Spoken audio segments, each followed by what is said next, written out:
July 5, 2023, 7:12 a.m. Woodpine Hills, Oregon. The first call came from a neighbor. "Something's wrong. I haven't seen Mrs. Holloway or her daughter since the party last week. The garden's all quiet. Even the wind chimes stopped." When officers arrived at the quaint cottage tucked behind creeping vines and a white picket fence, the morning air was unusually still. The Holloway property was known in the neighborhood not just for its meticulously groomed garden, but for the tragedy that once stained its soil. That garden had history. Detective Elena Griggs stood just beyond the trellis gate, staring into what should have been serenity. Rows of wilting peonies, overturned flower pots, and a faint, sour odor that worsened as the breeze shifted. She reached for her gloves. The front door was unlocked. Inside, the scene was deceptive. 2 untouched coffee mugs on the kitchen table, a half-burned vanilla candle, and a congratulatory banner sloppily pinned to the wall. "Welcome home, David." Then they opened the back door. The moment the forensic team stepped into the garden, everything shifted. Flies buzzed near the compost pile. Soil had been freshly turned, not unusual, except for the distinct outline that ran 6 feet long.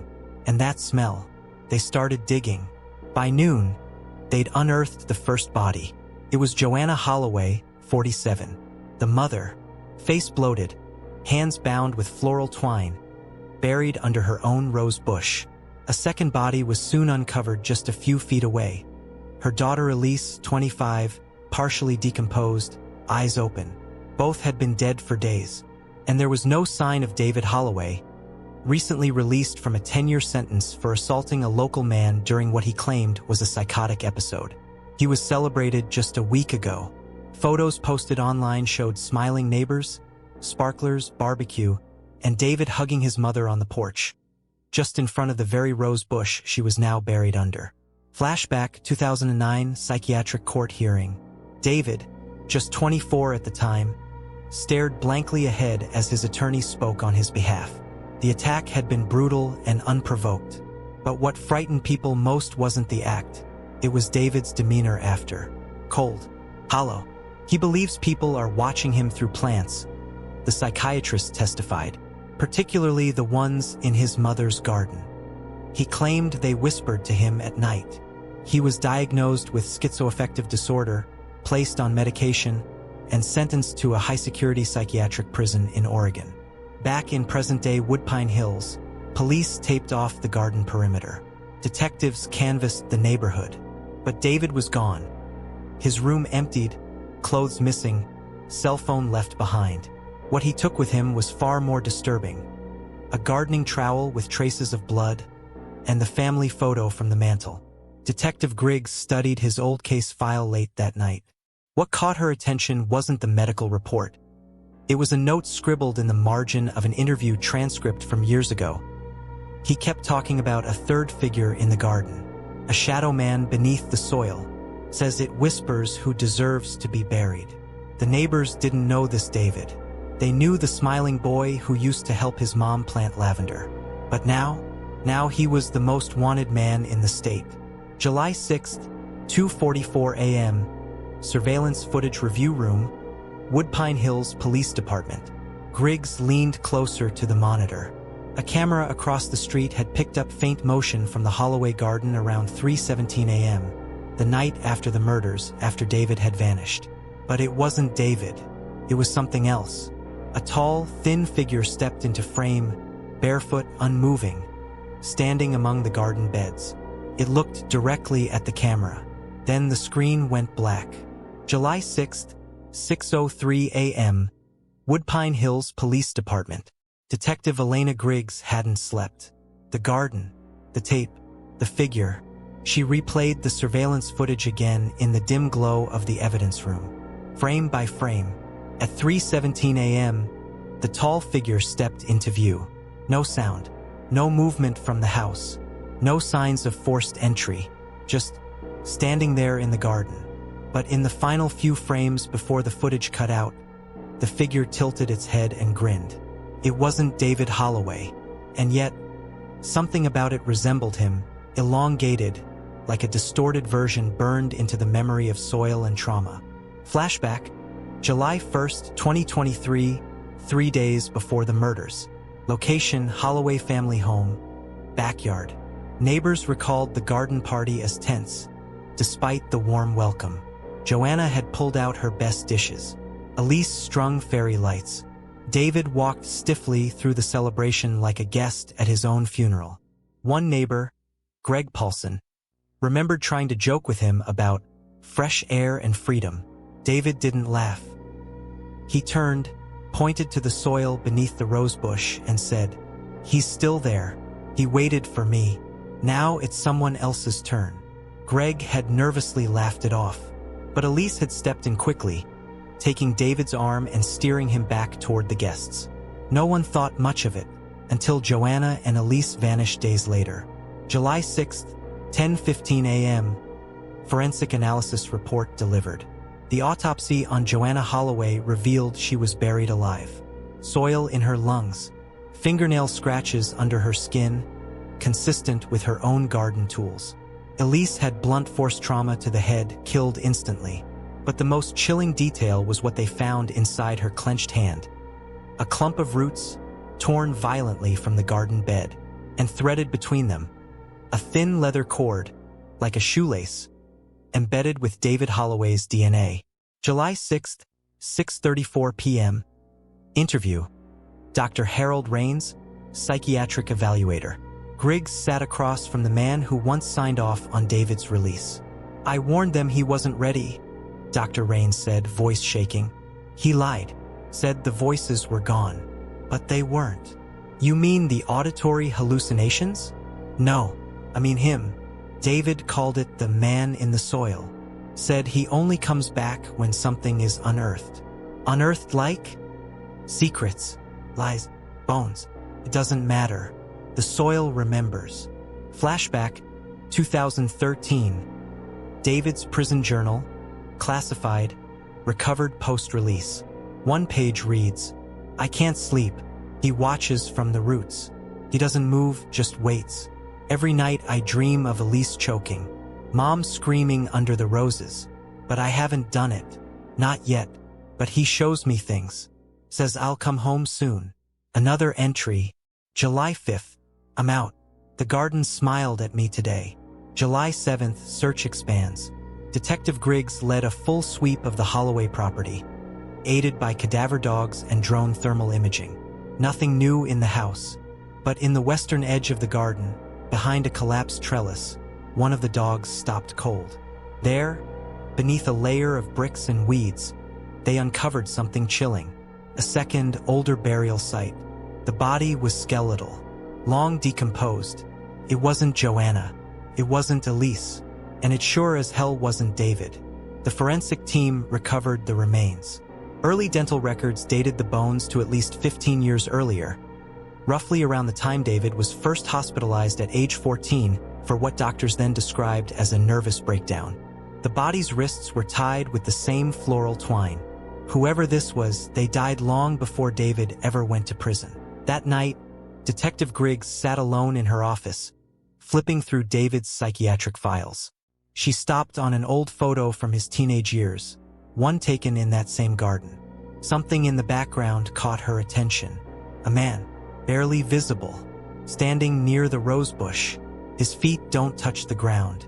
July 7th, 11:49 p.m., Woodpine Hills Police Department. The photo was grainy, but there was no denying it. Detective Elena Griggs zoomed in on the faded family picture. Teenage David Holloway, standing stiffly in the garden, arms at his side, face pale. Behind him, almost hidden by rose stalks, stood a man-shaped silhouette. Tall, thin, dark clothes, no facial features, and most disturbing of all, his feet floated inches above the soil. Griggs stared at the image for hours. There had to be an explanation, a shadow, a trick of the light, a double exposure. But she couldn't shake the dread curling in her chest. Flashback, 2008. Elise's confession to a school counselor. Elise Holloway, then just 10, had confided something strange after her mother brought her in for what she called sleepwalking and paranoia. The counselor had written the following in a confidential note. Elise reports that her brother David has been digging holes in the garden at night. Says he whispers to someone in the soil. Claims he talks to a man buried under the tree who tells him secrets. Elise says the man wants more people to come into the ground. The note had never been followed up. It was buried in an old filing cabinet. One Griggs had only just unearthed thanks to a background check into Elise's childhood. July 8th. Forensics confirms identity of third body. The skeletal remains found behind the collapsed trellis were confirmed to belong to Michael Cordell, a 31-year-old drifter who vanished in 2005. Last known location? Working part-time at a garden supply store in town. What no one knew, or remembered, was that he once dated Joanna Holloway briefly after her husband's death. Neighbors recalled him only vaguely. He just stopped showing up, one woman said. Joanna told people he moved away.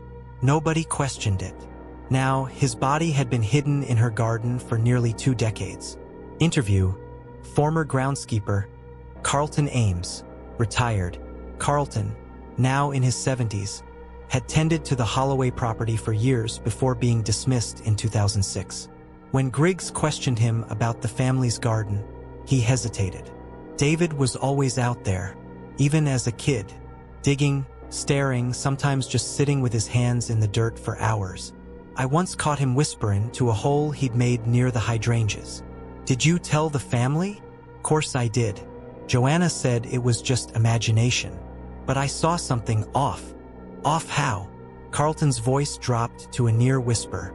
Sometimes I think the garden whispered back. July 9th, new clue emerges.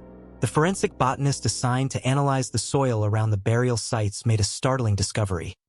The roots beneath the Holloway garden had grown unnaturally, weaving themselves around bones, binding them tightly.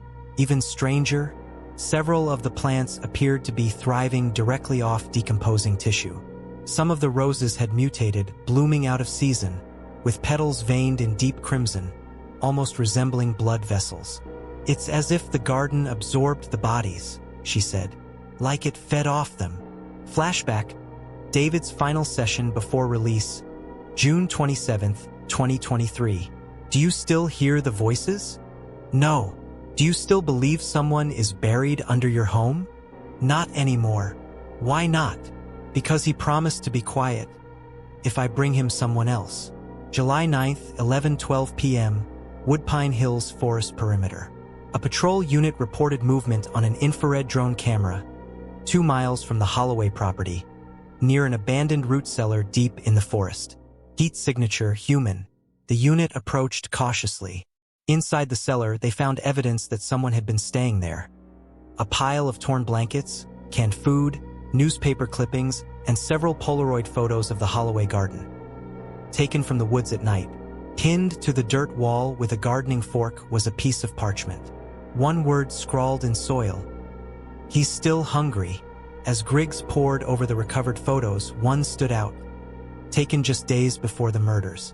In the far corner of the garden, half hidden behind a tangle of bushes, was a newly dug hole. Deep, square, big enough for one more body. Griggs felt her stomach twist as she realized that hole hadn't been found yet, and it wasn't empty. July 10th, 7:06 a.m., Holloway Garden, western corner. Detective Elena Griggs stood at the edge of the last unsearched part of the Holloway garden. The final hole, the one seen in the recovered Polaroid, was exactly where the photo showed it to be, now slightly caved in from recent rain. It was lined perfectly with bricks, its square shape too deliberate to be a random dig. No plants grew around it.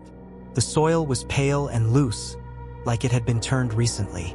They began to excavate. A foot emerged first, bare, bloated, then the body. An adult male, fully clothed, hands tied behind his back with floral twine. A paper tag had been pinned to his shirt, soaked in soil and blood. Scrawled on it in red ink. He lied. He came first. Flashback 2005. The day Michael Cordell vanished. Michael, the drifter who once dated Joanna Holloway, had been staying with the family for just a week before his disappearance. At the time, David was 20. Neighbors remembered an argument in the backyard, something about trust and going through her things, but no report was ever filed. And Joanna, when asked, had said he left on his own. What no one mentioned then, what no one wanted to talk about, was that David had dug a new rose bed that same week. And that's exactly where Michael Cordell's bones were found. So who was this new body? July 10th, 3:24 p.m. Forensic ID request sent. The corpse was male, mid-40s, Caucasian. No ID, no phone, no wallet. He had ligature marks around his neck, indicating strangulation. Soil in his mouth and throat suggested he was suffocated after being gagged and buried alive. A partial fingerprint was lifted from the body's watch, leading to a match by evening. Name: Eric Danton, a retired social worker from Spokane, Washington, formerly employed by the Oregon State Psychiatric Correctional Facility. He had overseen David Holloway's early treatment. Interview: Eric Danton's wife, July 11, 2023. He told me he had to meet with someone, a patient from years ago who reached out, said it was a mistake, said he shouldn't go. But something in the message, he said it felt like a cry for help. He left 3 days before the Holloway murders. Never came back. Flashback: David's psychiatric log, 2015. David had written about Eric several times. Said he was the only one who saw him too.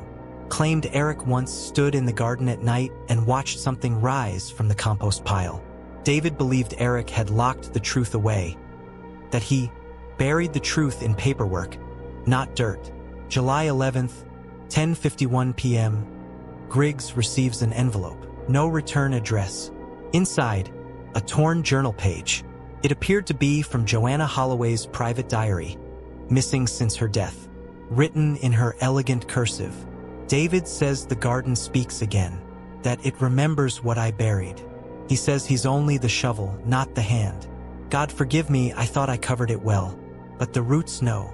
Then, scribbled below in someone else's handwriting, in jagged strokes: you buried him, now you'll feed him.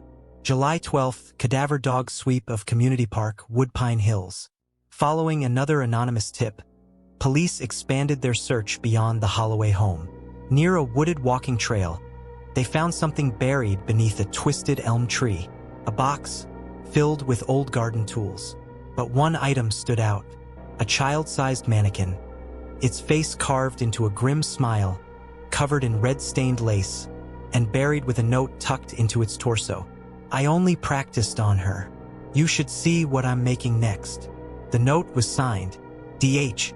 That night, a team returned to the Holloway home to conduct a final thermal scan of the property. This time, something registered beneath the house. In the crawl space, the thermal showed movement, faint, almost rhythmic. A detective crouched beneath the floorboards to investigate. He shone his flashlight into the darkness. And then he screamed. July 12th, 11:57 p.m. Holloway residence crawlspace. Officer Jake Miles had seen plenty of grotesque scenes in his career. Burned bodies, mutilations, even ritualistic sites. But nothing prepared him for what lay beneath the Holloway home. He lay flat, flashlight trembling in one hand, the other clutching the beam for support. Just beyond the hanging wires and insulation, he saw it. A shallow trench dug directly under the center of the house. A nest-like pit, lined with animal bones, human hair, shredded pages from psychiatric records, and a makeshift altar of dirt and rusted nails. At the center of it all, placed with unnatural care, was a mirror, old, cracked, reflecting not just the trench, but movement. Jake scrambled backward, kicking up dust. Something had just moved behind his reflection. July 13th, 8:14 a.m. Evidence recovery. Crawlspace pit. Detective Griggs and the forensics team returned at sunrise. The pit was real. So was the mirror. But the reflection Jake swore to had no obvious explanation. They photographed it, sealed the crawlspace, and cataloged the contents. But the real shock came when they tested the mirror. Under blacklight, handprints appeared on the glass. Dozens of them. Some small, some far too large. The prints weren't from the officers or the Holloways.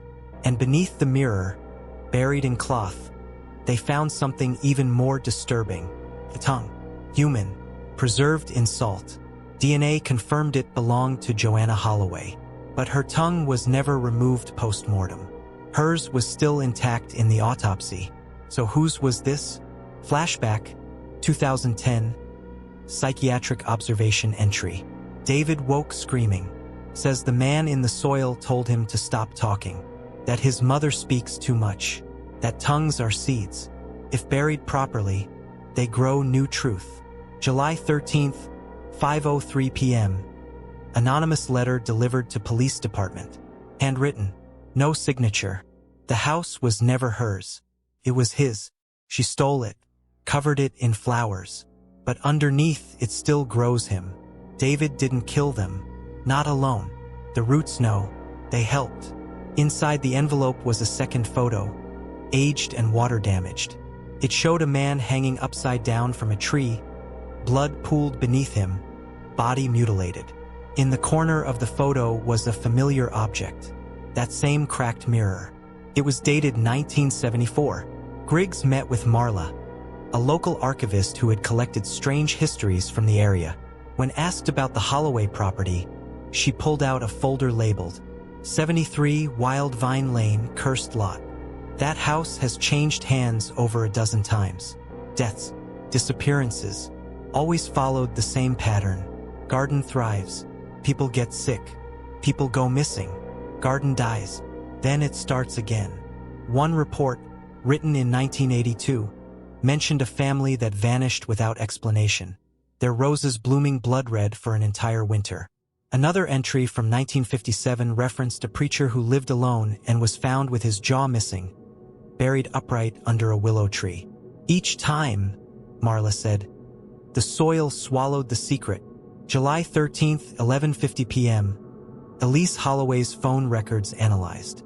Among her last texts, one stood out. Sent 2 nights before her death to an unknown number.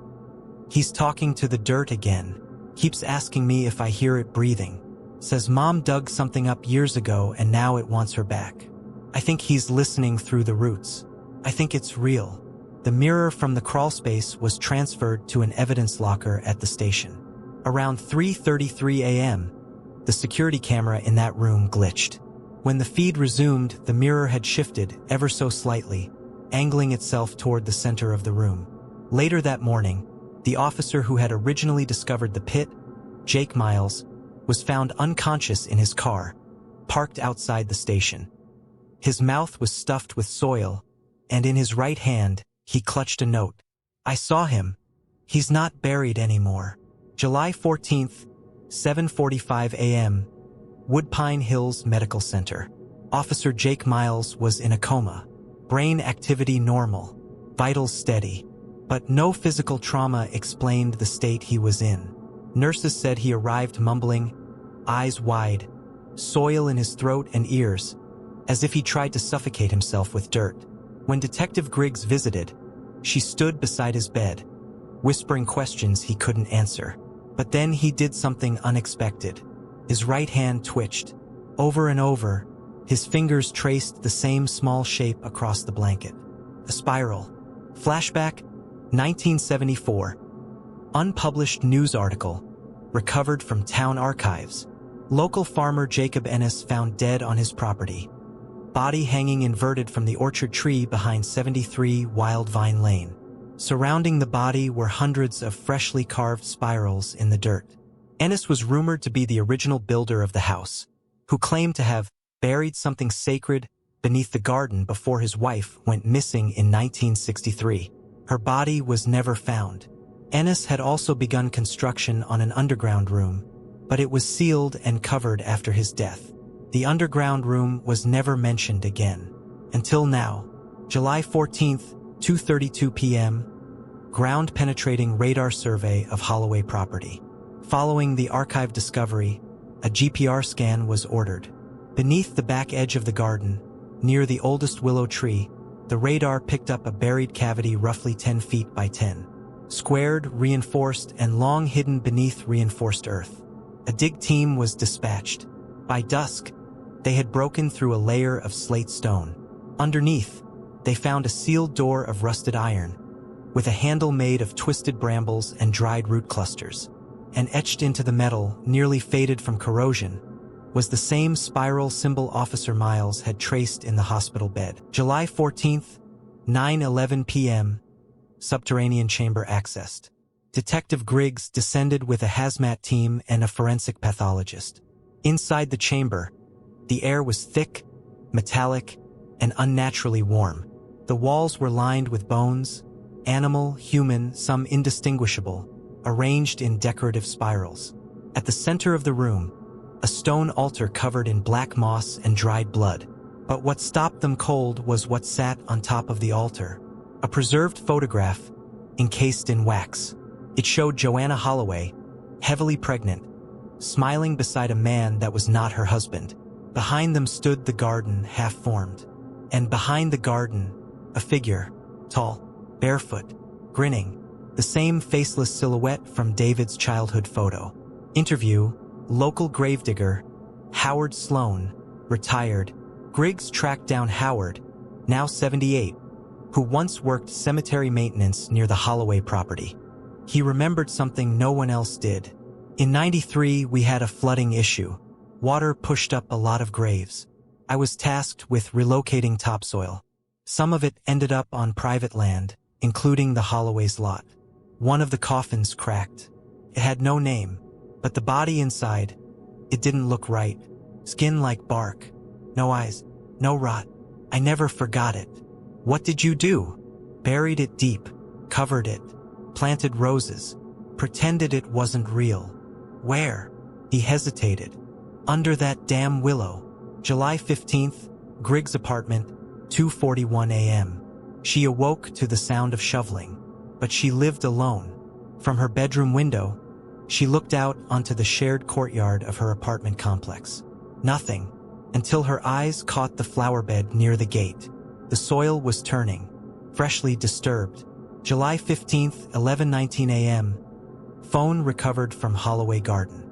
The excavation team unearthed a phone, cracked but intact, buried next to the stone altar. It belonged to Elise Holloway. Final video recorded 48 hours before her death. In it, she's sitting in her bedroom, whispering, "He says he was never gone, that the flowers don't bloom, they open their mouths. He says Mom made a deal, that he kept David alive.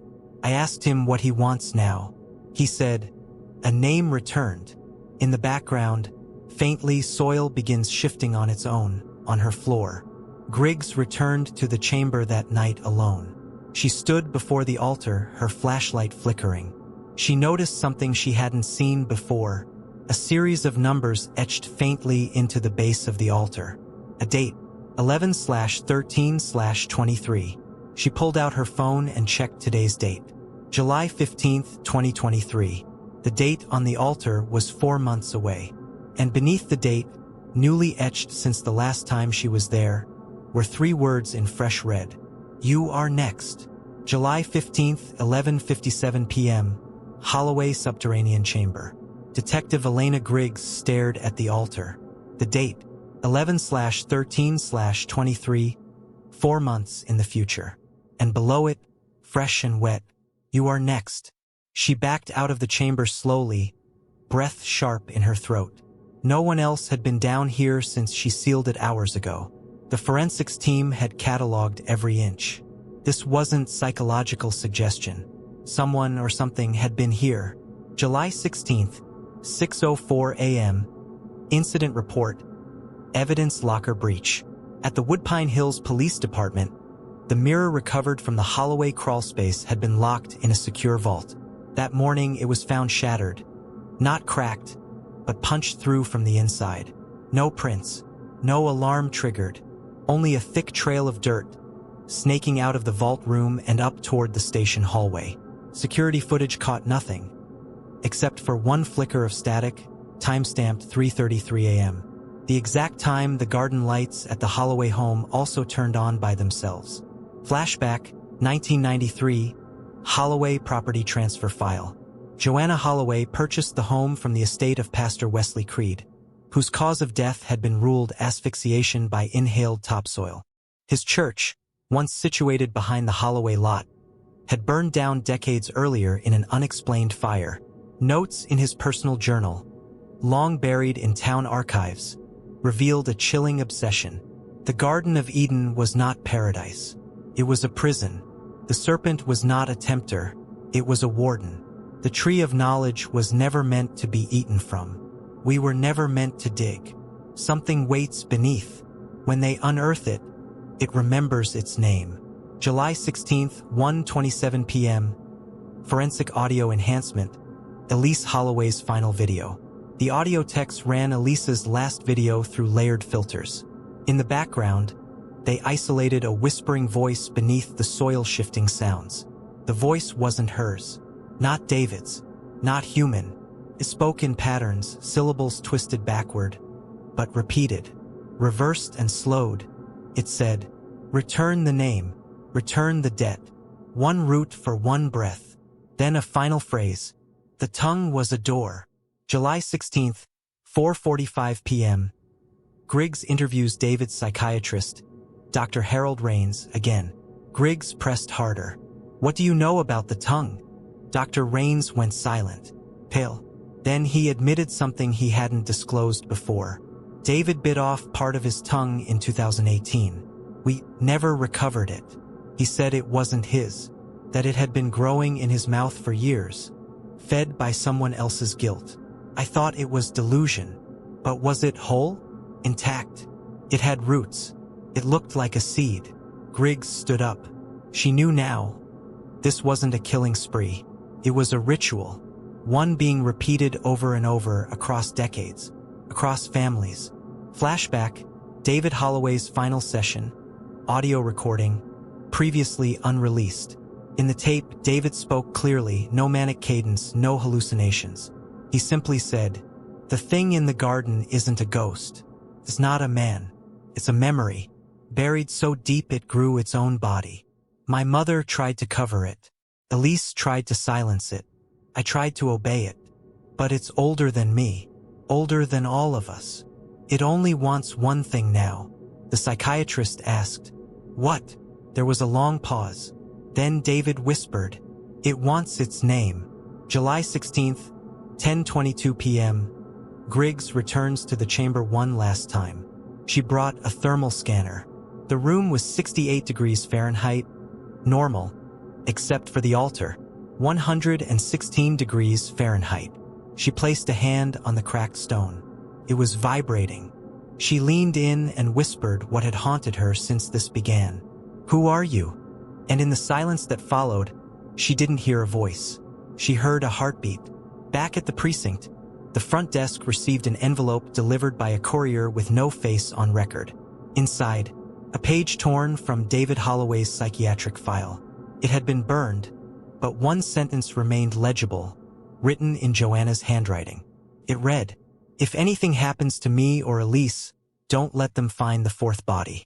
That was never meant to be uncovered. Attached was a map. It pointed to a spot in the woods behind the Holloway home, a place even the cadaver dogs refused to enter. The sun barely crested the horizon when Detective Aaron Malik returned to the Wexley house. The forensic team was already in the garden. It had rained overnight and the soil was damp, perfect for what they were looking for. The cadaver dog, a black Labrador named Remy, had locked onto a spot behind the roses, a place Angela had once described in her journal as Mother's Sanctuary.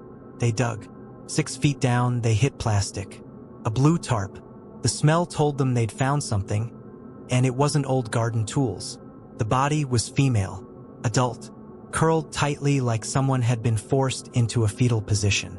Decomposition was advanced, but dental records would confirm what they already suspected. It was Alice Wexley. No, not the Alice who was honored at her funeral weeks ago. This body had been buried far longer. Angela's voice echoed from her journal entries. "I don't think the woman living in this house is my mother anymore." Flashback. 7 months before the murders, Angela had begun acting paranoid at work. Her colleagues noticed her retreating into herself. She'd stopped posting online. She'd stopped inviting people over. But she told one friend something that wouldn't make sense until much later. There's someone in the house pretending to be my mother. I don't know where the real one went. Angela claimed the woman in the kitchen was wearing her mother's perfume, making her mother's tea, but watching her too closely, smiling at the wrong times, forgetting details that only a real mother would know. No one believed her. She tried filing a missing persons report. The local PD dismissed it, said she was unstable, possibly on medication.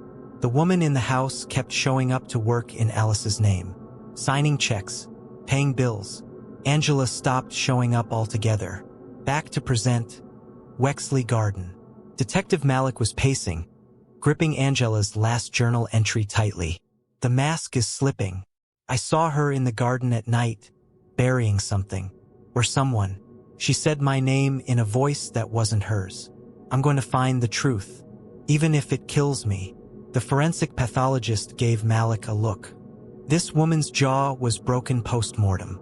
The facial bones were rearranged, like someone tried to sculpt her face after she died. The DNA was confirmed that night. The real Alice Wexley had been dead for almost a year, which meant who was living in the house pretending to be her, and how had no one noticed? Meanwhile, City Morgue, 2:13 a.m. Marcus Wexley's body had been scheduled for transfer to a psychiatric pathology lab. But sometime after midnight, the coroner on duty swore he saw something. A shadow moved behind the slab. The temperature dropped 5 degrees. The lights flickered, and when he came back from the hallway, Marcus's eyes were open, and the toe tag was missing. The morgue technician quit the next morning. He told no one why, just dropped his badge, keys, and a scribbled note. He blinked. Marcus Wexley's body remained in the drawer, but something was off. His facial muscles had shifted, slackened into what looked almost like a grin.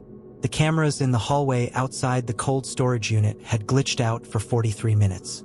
When the system came back online, Marcus's toe tag was on a different drawer, and his body had fresh scratch marks along the ribs, as if he'd clawed from the inside. Flashback, 11 months before the murders. Angela had stopped sleeping in the house.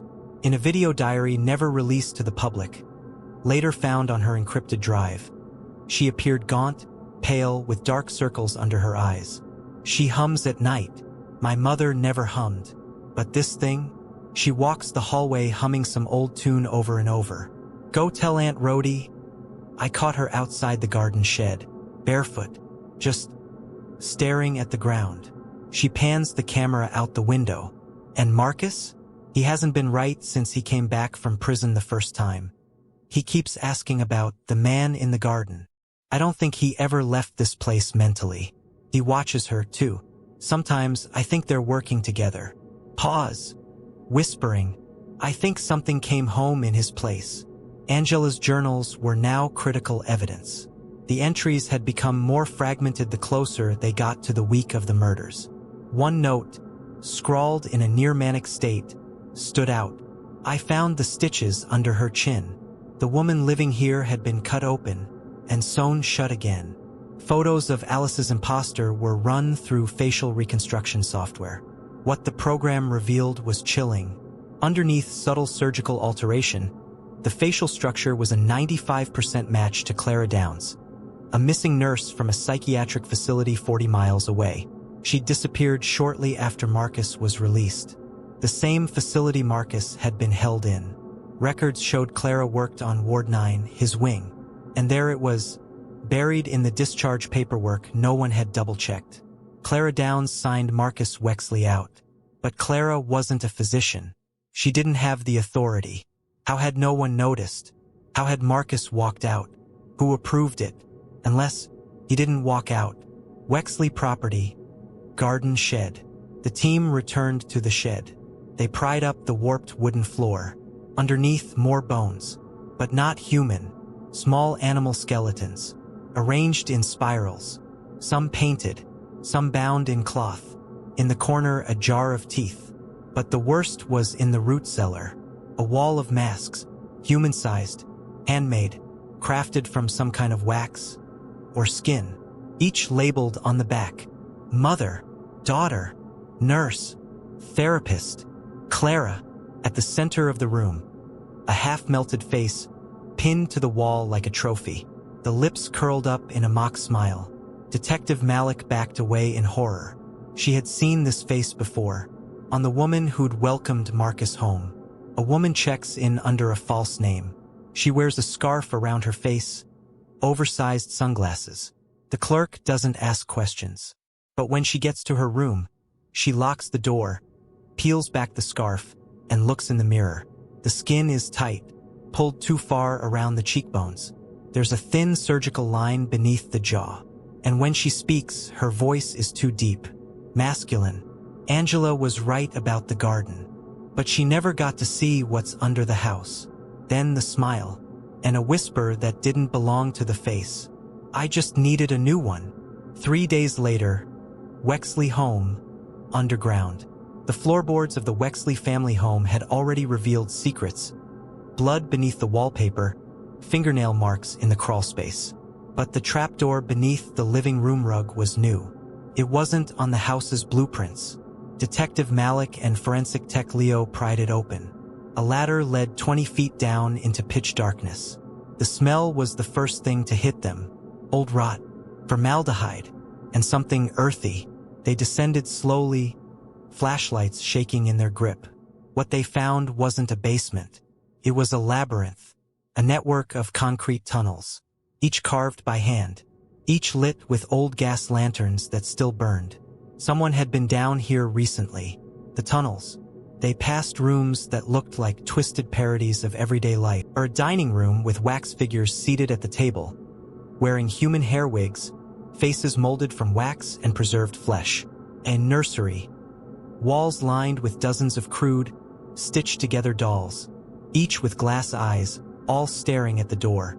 A theater with one chair, and in front of it a mirror, fractured. The reflection didn't quite match. In one corner room was a corkboard titled, "They'll Never See the Real Me," pinned to it. Newspaper clippings, identity badges, photos of strangers smiling beside Marcus at his welcome home party. But none of them had ever known him. Not really. Flashback. Clara Down's final report, unsent. Recovered from her apartment. Subject exhibits persistent identity dissolution. When interviewed, he refers to himself by other people's names. Sometimes he speaks in a child's voice.